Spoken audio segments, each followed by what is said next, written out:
పేరు వస్తుంది. నేనే గవర్నర్కి ఫోన్ చేసి అప్పుడు నరసింహ ఉండేవాడు.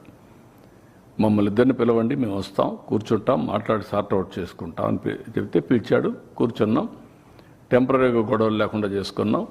ఆ తర్వాత ఢిల్లీలో ఉమాభారతి ఉండేది మంత్రి, అప్పుడు పోయి కూర్చొని మాట్లాడినప్పుడు మేము ఏమనుకున్నామంటే గోదావరి నీళ్లు ఉన్నాయి, మీరు తీసుకుంటున్నారు, మేము తీసుకుంటున్నాం, అది ఎవరికి నష్టం లేదు.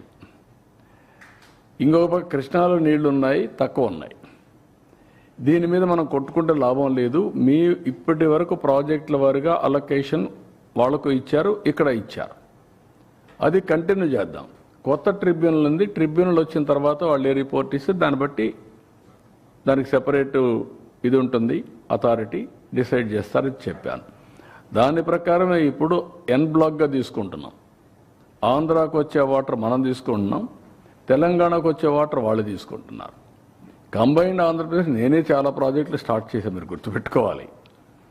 ఈరోజు ఏదైతే ఉందో దేవాదులు నేను స్టార్ట్ చేసిన ప్రాజెక్టే, కల్వకుర్తి కృష్ణాపైన నేను స్టార్ట్ చేసిన ప్రాజెక్టే కల్వకుర్తి. ఎస్ఎల్బీసీ సక్సెస్ అయిన తర్వాత కల్వకుర్తి స్టార్ట్ చేశాను. కృష్ణా మోడర్నైజేషన్ చేస్తామని చెప్పి 20 టీఎంసీ సేవింగ్ చూపించి ఆ 20 టీఎంసీ బీమాకి ఇచ్చాం క్లియరెన్స్కి. ఇట్లా ఆ రోజు సమైక్య ఆంధ్రప్రదేశ్ అప్పుడు దేవాదులు ఓపెన్ నేను చేసినప్పుడు ఈ పక్క పుష్కర, అదే మాదిరిగా ఇంకొక ప్రాజెక్ట్ లిఫ్ట్ ఇరిగేషను తాడిపొడి, ఈ 2 లిఫ్ట్ ఇరిగేషన్ స్టార్ట్ చేశాను. ఇప్పుడు తర్వాత అంతమునుపు ఎల్లంపల్లి అన్నారు, ఎల్లంపల్లి పెద్ద కాంట్రవర్సీ అయింది, అసెంబ్లీలో పెద్ద పోరాడాం, 19 days పోరాడాం ఎల్లంపల్లి గురించి, కరప్షన్ గురించి. అది అయిన తర్వాత ఇప్పుడు కాళేశ్వరం వచ్చింది. కాళేశ్వరం వచ్చినప్పుడు నేను చెప్పాను మీరు కట్టుకుంటున్నారు, ఇట్స్ ఓకే, ఎప్పుడు కూడా నేను అబ్జెక్ట్ చేయలేదు.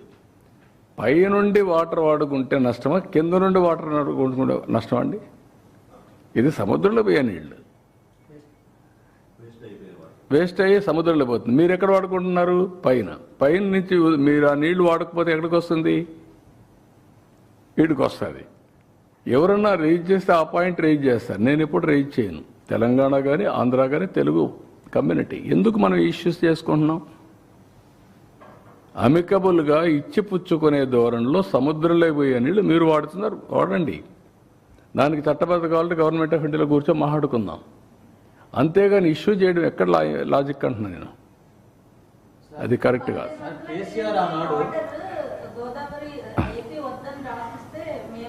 అదేమ్మా, ఎవరికెవరు రాసిస్తారు?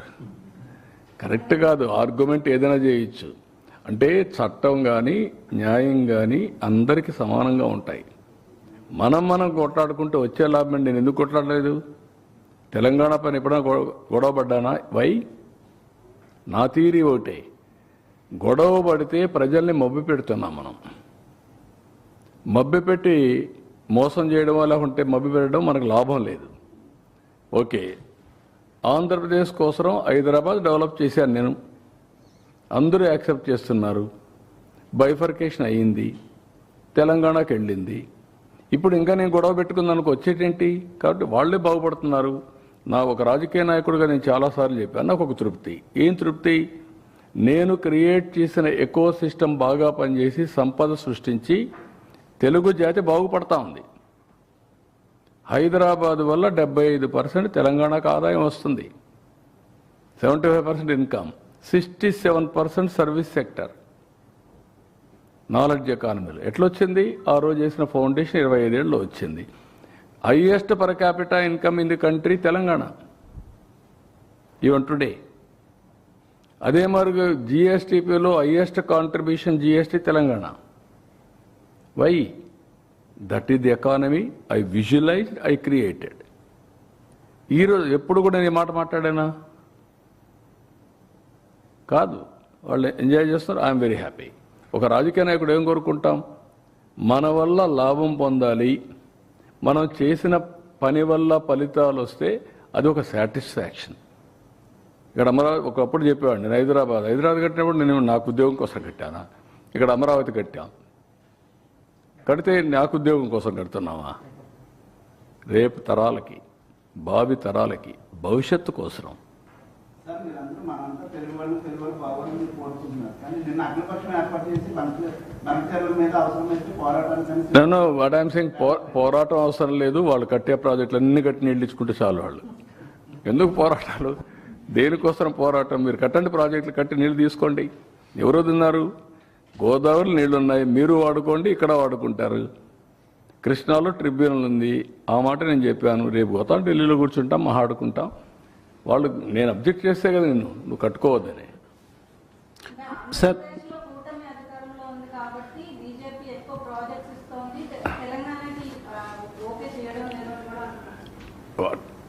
ఆ మాట నేను అందుకే నేను ఎప్పుడూ చాలా జాగ్రత్తగా ఉంటాను. డెఫినెట్గా ఏ గవర్నమెంట్ అయినా ఒక ఊర్లో ఓటేసిన పనిచేయమా? ఓటు ఏనాళ్ళకి పనిచేస్తామా? ఓటు ఏనాళ్ళకి పనిచేస్తే మనం ఓటు పని చేయడానికి మనకు ఓటు కావాలి కదా. మీరు గుర్తుపెట్టుకోవాల్సింది ఎవరికైనా సరే ఒక ఓటు బ్యాంక్ కానీ కొన్ని ప్రాంతాలు ఓటు వేసినప్పుడు వాళ్ళకు ప్రియారిటీ ఇస్తారు. అట్లని చెప్పి నేను అన్నీ మీరే ఇవ్వాలని నేను ఎప్పుడు మాట్లాడడం లేదు. చాలామంది తెలియకుండా మాట్లాడుతున్నారు, మనం సపోర్ట్ చేస్తున్నాం కదా డిమాండ్ చేయాలి. నో, అది కరెక్ట్ అప్రోచ్ కాదు. సార్ పదవుల కోసం కానీ ఇంకోటి కానీ ఎప్పుడు చేయను. నేనేం చేస్తున్నానంటే మనం కష్టపడదాం, కేంద్రం నుంచి ఇప్పుడు సహకారం తీసుకుంటాం. మేము ప్రామిస్ చేసిందే డబుల్ ఇంజన్ సర్కార్. What do mean by that? కేంద్రంలో రాష్ట్రంలో రెండు ప్రభుత్వాలు ఉంటే అభివృద్ధి సుజావుగా జరుగుతుంది, పవర్ఫుల్గా జరుగుతుంది కదా పెట్టాం. అదే చేస్తున్నాం మేడం, కాదా?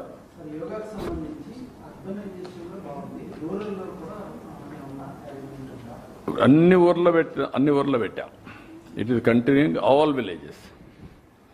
సార్ బనకచర్లపై అంటే బీజేపీ మీతో భాగస్వామ్యంగా ఉంది సార్. అక్కడ తెలంగాణలోనేమో వ్యతిరేకంగా వ్యతిరేకంగా మాట్లాడలేదు. వాళ్ళు ఏమంటే ఎవరికి అన్యాయం జరగకుండా చేద్దామన్నారు. దాంట్లో నేను కూడా దగ్గర మాట్లాడుతున్నా, నేను వ్యతిరేకంగా మాట్లాడుతున్నాను. ఇప్పుడు సార్ మీరు ఎన్డీఏలో మీరే అంటున్నారు, మీరు వాళ్ళు మాట్లాడడం కూడా మీరు మాట్లాడడం లేదు ఏంటి అంటున్నారు. లాభం ఏంటి? ఎవరికి లాభం?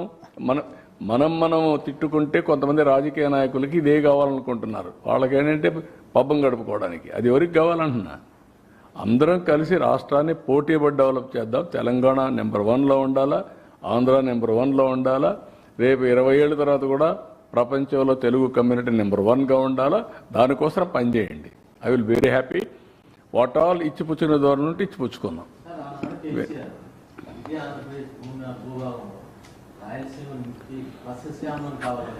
నేను ఇప్పుడు కాదమ్మా, నేను వ్యక్తుల గురించి మాట్లాడను. నా ఉద్దేశం అది కాదు. పార్టీల గురించి మాట్లాడను. ఇష్యూ గురించి చెప్తున్నా. అందరం కలిసి తెలుగు జాతిని ఆకాశం వైపు నడుపుదాం, తీసుకెళ్దాం. మీరు ఫైట్ చేయండి, మీరు ఎంపవర్ చేయండి. ప్రపంచమే హద్దుగా చేసుకొని అభివృద్ధి చేద్దాం. నెంబర్ 1 అంటూ ఒక అడ్వాంటేజ్ వచ్చింది. Telangana is a gold mine. మంచి రాష్ట్రం. ఆ ecosystem is very powerful ecosystem. అది రావాలంటే చాలా టైం పడుతుంది. ఇక్కడ యాగం చేయాలి, ఇది చేయాలి. నేను యజ్ఞం మారి చేస్తామంటే ఇక్కడ కొంతమంది ఆ యజ్ఞాన్ని భంగం చేయడానికి, ఆ ఫలితాలు ప్రజలకు అందకుండా చేయాలని అన్ని ప్రయత్నాలు జరుగుతున్నాయి. అది కరెక్ట్ కాదు. సార్ మీరు ఎన్డీఏలో భాగస్వామిగా ఉన్న బనకచర్లకు సంబంధించి అనుమతులు రావడం మాయేనని నిన్న తెలంగాణ ముఖ్యమంత్రి రేవంత్ రెడ్డి వ్యాఖ్యానించారు. నీకు కావాల్సింది మసాలా.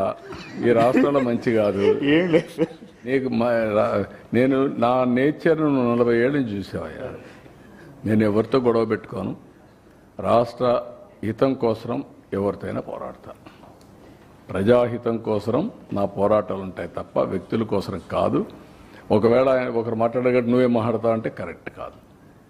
అందరం కలిసి అక్కడ తెలంగాణ అభివృద్ధి కావాలి, ఆంధ్ర అభివృద్ధి కావాలి. గోదావరిలో ఎవ్వరికి డిస్ప్యూట్ లేవు. బోలెడని నీళ్ళు ఉన్నాయి. ఎవరి శక్తి ఎంత ఉంటే అంత తీసుకుపోయి ఇంట్లో పెట్టుకోవచ్చు, పొలాల్లో పెట్టచ్చు, అన్ని చెరువులు పెట్టచ్చు. ఏమి నష్టం లేదు. That is what I want to give a message. ఎవ్వరికి నష్టం లేదు. 3000 TMC నీళ్లు సముద్రంలోకి పోతున్నాయి. 100 సంవత్సరాల ఆవరేజ్. తెలంగాణ ఎగిరిగిరి తీసుకుంటే ఒక 200 TMC తీసుకుంటారా? ఆంధ్ర ఎగిరిగిరి తీసుకుంటే ఒక 100 TMC తీసుకుంటారు. వర్షాలు బాగుపడితే అవి కూడా అవసరంలా. అక్కడే వచ్చేస్తాయి నీళ్ళన్నీ. కాబట్టి మనం ఆలోచించుకుంది ఇది కూడా మళ్ళీ లిఫ్ట్ చేయాలంటే కరెంటు ఛార్జీలు కట్టాలి. కానీ కరువు వస్తే ప్రమాదం. కరువు రాకుండా ఉండాలంటే ఇవన్నీ చేసుకుంటే రాష్ట్రం బాగుంటుంది. ఎప్పుడు కూడా తెలంగాణకు ఆంధ్రాకు నేను ఇప్పుడే ఆలోచించాను. అప్పట్లో కూడా తెలంగాణ 2 రివర్లలో కూడా కొంచెం దూరంగా ఉంటుంది, లిఫ్ట్ చేయాలి. ఆంధ్రాలో ఏమైందంటే లాస్ట్ స్టేట్ గోదావరి డెల్టా వచ్చిందంటే దానికి కారణం అప్పట్లో కాటన్ ఒక బ్యారేజ్ కట్టాడు. బ్యారేజ్ నుంచి నీళ్ళు నేరుగా పొలాలకు వెళ్ళిపోతాయి. కృష్ణా, ఈస్ట్ గోదావరి, వెస్ట్ గోదావరి ఒక 30-40 లక్షల ఎకరాలకు నీళ్ళు వెళ్ళిపోతాయి. అదే మరి కృష్ణా బ్యారేజ్ కట్టారు. ఈ బ్యారేజ్ వల్ల అటు కృష్ణా డెల్టా వెస్టర్న్ డెల్టాకు వచ్చేసాయి. దీనికి లిఫ్ట్లు ఎక్కడ అవసరం లేదు. అదే నేను చూసిన తెలంగాణలో ఒకప్పుడు చాలా డెప్త్ అన్నమాట, మామూలు కాదు. ఖమ్మం